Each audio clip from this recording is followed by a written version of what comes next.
योग्यता का घमंड।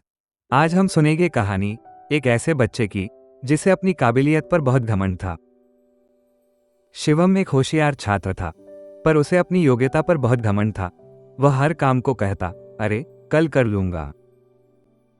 एक दिन स्कूल में घोषणा हुई, कहानी लेखन की प्रतियोगिता होगी और जो बच्चा प्रथम आएगा उसे सोने का सिक्का इनाम मिलेगा। स्कूल ने सभी को बताया, तुम्हारे पास पूरा 1 महीना है। सभी बच्चे खुश हो गए। सबने लिखना शुरू कर दिया। कुछ ही दिनों में ज्यादातर बच्चों ने कहानी लिख ली और अपनी कहानी अध्यापक को जमा कर दी। लेकिन शिवम ने कुछ नहीं लिखा। वो हंसते हुए बोला, मैं तो 1 दिन में भी लिख दूंगा, पुरस्कार तो मेरा ही होगा। दिन बीतते गए, हफ्ते बीतते गए और धीरे धीरे अंतिम तारीख आ गई। अब शिवम डर गया। उसने सोचा, अब तो कहानी लिखनी ही पड़ेगी। वो रात को लिखने बैठा। शिवम ने बहुत कोशिश की, लेकिन उसे सही कहानी सूझ ही नहीं रही थी। वो परेशान हो गया। उसका मन घबराने लगा। माँ ने कहा, बेटा छोड़ दो प्रतियोगिता, इतनी जल्दी में क्या होगा। लेकिन शिवम बोला, नहीं माँ, मैं जरूर लिखूंगा। शिवम पूरी रात जागा। उसने बार बार लिखा, फिर काटा, फिर लिखा, आखिर एक कहानी बन गई। कहानी पढ़कर शिवम खुश हो गया। वो बोला, वाह कितनी बढ़िया कहानी है। फिर वो दौड़कर माँ के पास गया। माँ ने कहानी पढ़ी और प्यार से बोली, अच्छी कहानी है बेटा। शिवम फिर सोचने लगा, अब इनाम तो मेरा ही है। शिवम स्कूल गया।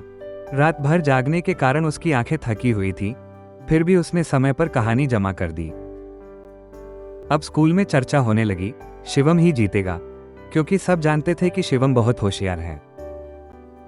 परिणाम का दिन आ गया। सभी छात्र मैदान में इकट्ठा हुए।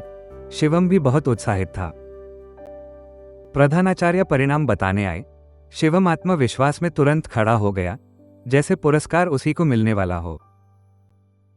प्रधानाचार्य ने घोषणा की, प्रथम पुरस्कार। प्रधानाचार्य ने किसी और छात्र का नाम घोषित कर दिया। शिवम को जैसे झटका लग गया। वो उदास होकर बैठ गया। उसकी आंखों में आंसू आ गए।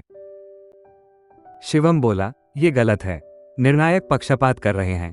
कुछ साथी भी बोले, हाँ शिवम की बात सही है। घर जाकर शिवम रोने लगा। माँ बोली, बेटा किसी ने पक्षपात नहीं किया, तुम्हारे पास पूरा महीना था, लेकिन तुमने समय गंवा दिया। माँ ने कहा, 1 महीने का काम 1 रात में करोगे तो नुकसान ही होगा। योग्यता पर घमंड मत करो, समय से काम करो। माँ ने समझाया, तुमने अच्छी कहानी लिखी थी, पर वह सर्वश्रेष्ठ नहीं थी। योग्यता पर घमंड मत करो, समय से काम करो और याद रखो, श्रेष्ठ तुम हो सकते हो, लेकिन सर्वश्रेष्ठ कोई और भी हो सकता है।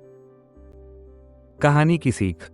हमें अपने समय का सही उपयोग करना चाहिए और आलस से बचना चाहिए। हमें अपनी योग्यता पर कभी घमंड नहीं करना चाहिए, क्योंकि हमेशा कोई हमसे बेहतर भी हो सकता है। हर कहानी एक सीख देती है और हर सीख हमें बेहतर बनाती है। ऐसी ही और प्रेरणादायक कहानियों के लिए लीला एड्यूटेक चैनल जरूर विजिट करें। वीडियो को लाइक कीजिए, चैनल को सब्सक्राइब कीजिए और बेल आइकन दबाइए ताकि हर नई कहानी आप तक सबसे पहले पहुंचे। और हाँ, आपको कहानी से क्या सीख मिली, कमेंट में जरूर लिखिए। धन्यवाद।